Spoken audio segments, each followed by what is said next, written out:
दोस्तों, जब से यूएस, इजराइल और ईरान के बीच युद्ध शुरू हुआ है, तब से इंडिया की फॉरेन पॉलिसी के बुनियादी सिद्धांत स्ट्रैटेजिक ऑटोनॉमी पर चर्चा ज़्यादा हो रही है। भारत से यह लगातार पूछा जा रहा है कि भारत इस युद्ध में किसके साथ है।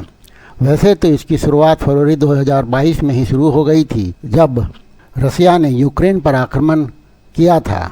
आखिर स्ट्रैटेजिक ऑटोनॉमी होता क्या है, इसे किस तरह से पता लगाएंगे और क्या यह भारत के लिए अच्छा है, इन्हीं प्रश्नों को इस वीडियो में हम लोग समझने का प्रयास करेंगे। इसमें बेहतर समझ बने, इसके लिए वीडियो में शुरू से लेकर आखिर तक बने रहें। तो चलिए हम लोग वीडियो को शुरू करते हैं। मैं मनीष कुमार हूँ, आप सभी का मेरे चैनल पर स्वागत है।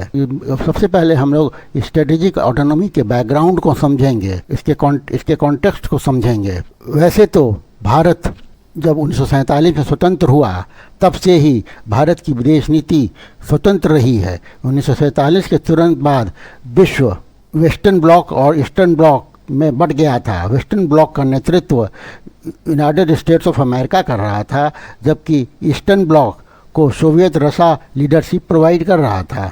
भारत इन दोनों ही खेमों में जाने से परहेज किया और अपनी विदेश नीति को स्वायत्त रखा। बाद में इस प्रकार के सोच रखने वाले देशों ने 1955 में बांडुंग कॉन्फ्रेंस में एकत्र हुए। इसमें कुल मिलाकर के एशिया और अफ्रीका के 29 देश ने अपनी सहभागिता की थी और इसी कॉन्फ्रेंस में नॉन अलाइंड मूवमेंट का नींव पड़ा। इस सम्मेलन में यह घोषणा की गई कि हम सुपर पावर्स के शतरंज के मोहरे नहीं बनेंगे और बाद में 1961 में नाम अर्थात नॉन अलाइंड मूवमेंट की स्थापना बेलग्रेड में औपचारिक रूप से होती है, जिसमें इंडिया, यूगोस्लाविया, इजिप्ट, इंडोनेशिया और घाना संस्थापक सदस्य थे। यहाँ पर स्वाभाविक रूप से एक प्रश्न उठता है कि क्या नॉन अलाइनमेंट और स्ट्रैटेजिक ऑटोनॉमी एक ही है? तो इसका जवाब है कि नहीं, दोनों एक नहीं है। हालांकि दोनों में काफ़ी सिमिलैरिटी है, लेकिन दोनों एक नहीं है। दोनों में मौलिक अंतर है। जहां non aligned movement cold war era की पॉलिसी थी, जिसका मतलब था कि किसी गुट में नहीं जाना है, जबकि स्ट्रैटेजिक ऑटोनॉमी एक ब्रॉडर और कंटेम्प्रेरी कॉन्सेप्ट है। इस टर्म को अर्थात स्ट्रैटेजिक ऑटोनॉमी को कॉइन करने का श्रेय भारत के पूर्व विदेश सचिव श्री श्याम शरण को जाता है। मोटे तौर पर इसका मतलब होता है कि भारत अपने राष्ट्रीय हित के आधार पर बिना किसी बाहरी दबाव के स्वतंत्र निर्णय लेता रहेगा। श्याम शरण ने इसे परिभाषित करते हुए बताया है कि किसी राज्य के महत्वपूर्ण हितों से संबंधित मामलों पर अपेक्षाकृत स्वायत्त निर्णय लेने की क्षमता को स्ट्रैटेजिक ऑटोनॉमी कहते हैं।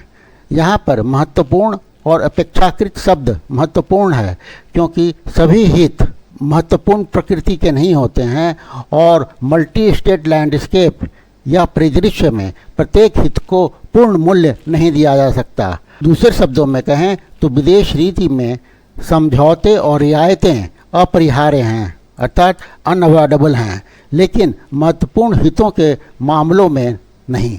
अब हम लोग स्ट्रैटेजिक ऑटोनॉमी के आयाम को समझेंगे। स्ट्रैटेजिक ऑटोनॉमी के 3 डायमेंशन हैं। पहला डायमेंशन है यह नॉन अलाइंड मूवमेंट से मल्टी अलाइनमेंट की ओर इसका विकास हुआ है। 1991 में जब सोवियत यूनियन का विघटन हुआ और उसके बाद कोल्ड वॉर खत्म हुआ, तब नाम की प्रासंगिकता पर प्रश्न चिन्ह लगने लगा। भारत के सामने भी एक नई वास्तविकता थी।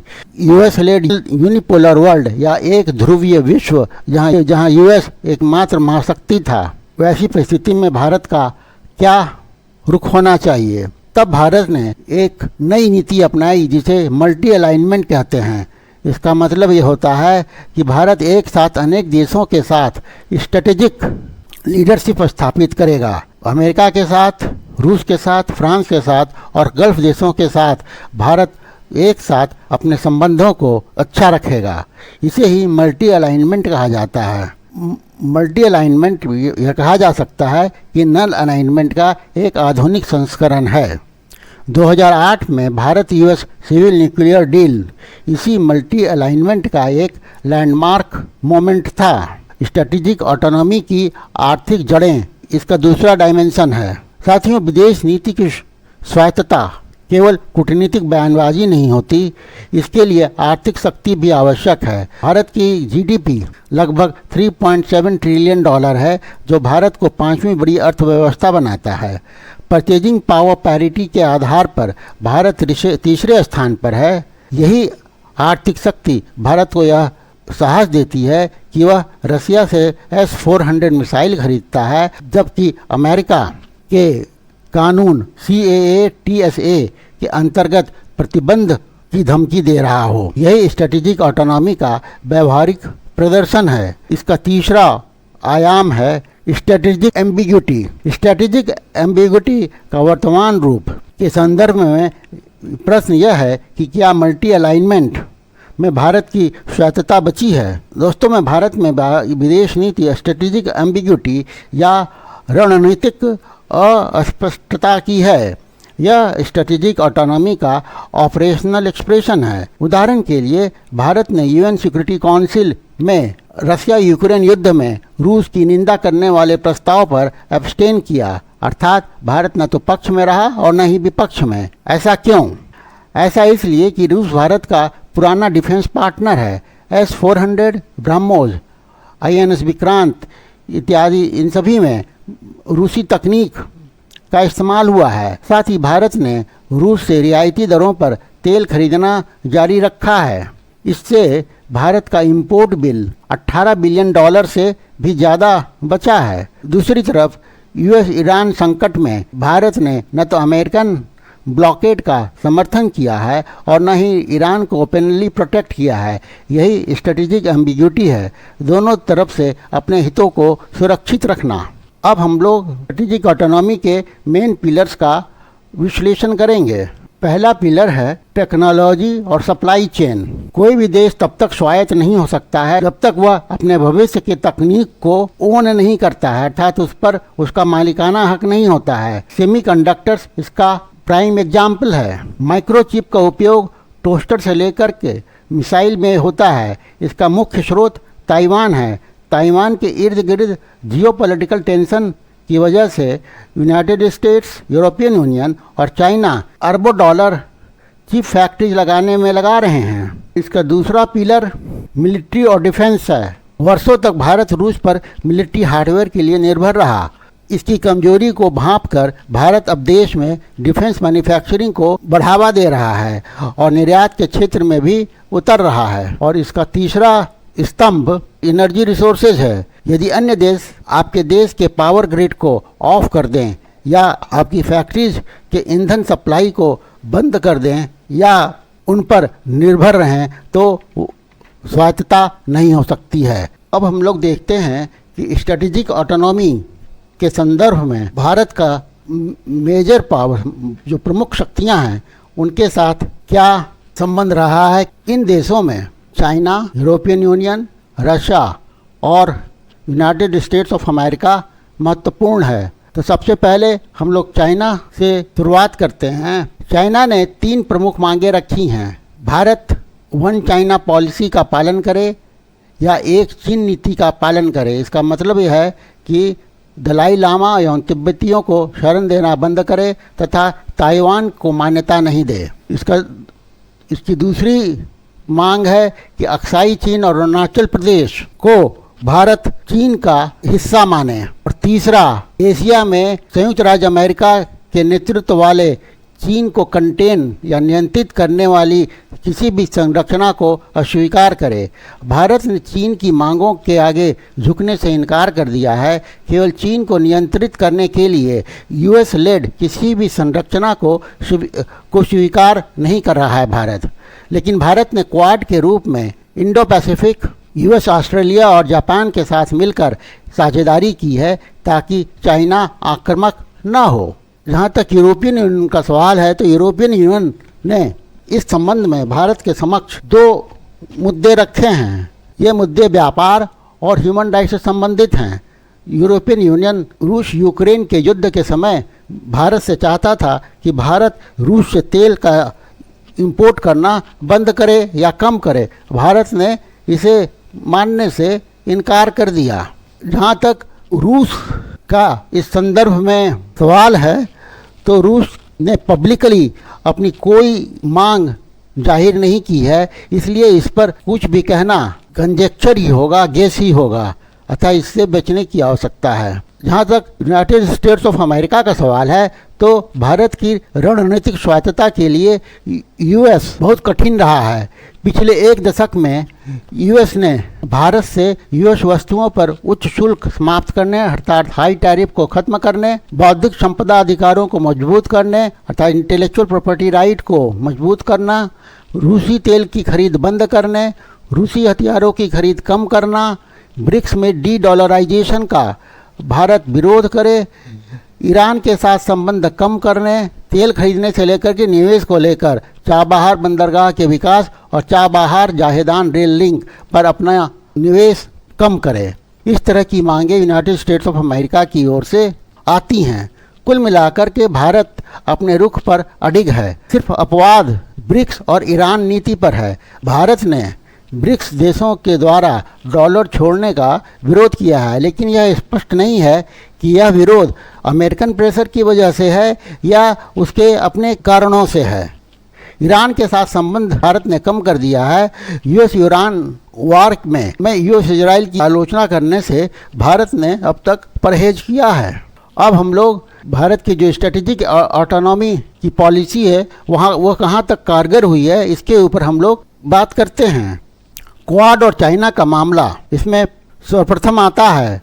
यूएस, इंडिया, जापान और ऑस्ट्रेलिया की ग्रुपिंग चाइना के बढ़ते प्रभाव को काउंटर करने के लिए बना है, लेकिन भारत ने क्वाड को कभी मिलिट्री अलायंस नहीं बनने दिया है। भारत इसे एक रूल बेस्ड ऑर्डर के समर्थन का मंच मानता है, न कि चीन विरोधी ब्लॉक। यह स्ट्रेटेजिक ऑटोनॉमी से मेल खाता है। दूसरा, भारत डिफेंस में कर्ता को कम करते हुए आत्मनिर्भर भारत की ओर बढ़ना शुरू कर दिया है। भारत का डिफेंस इंपोर्ट दुनिया में सबसे अधिक रहा है। 2019 और 2023 के बीच भारत विश्व का दूसरा सबसे बड़ा आर्म्स इंपोर्टर था।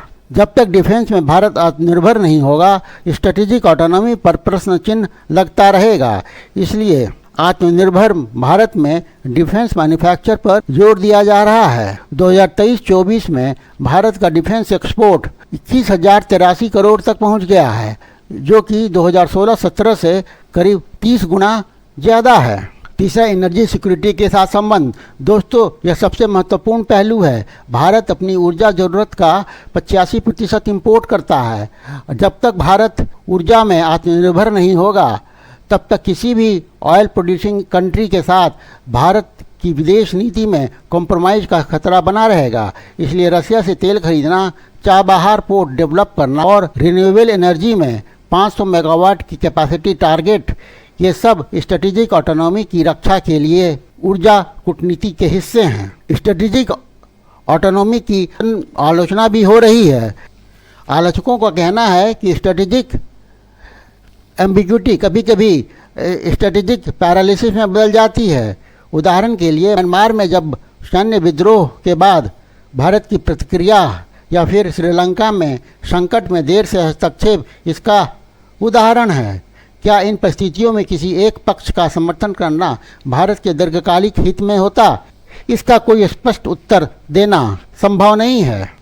फिर स्ट्रेटेजिक ऑटोनॉमी और रिजिड डिप्लोमेसी की वजह से भारत का कोई भी बिग पावर सच्चा मित्र नहीं रहा है।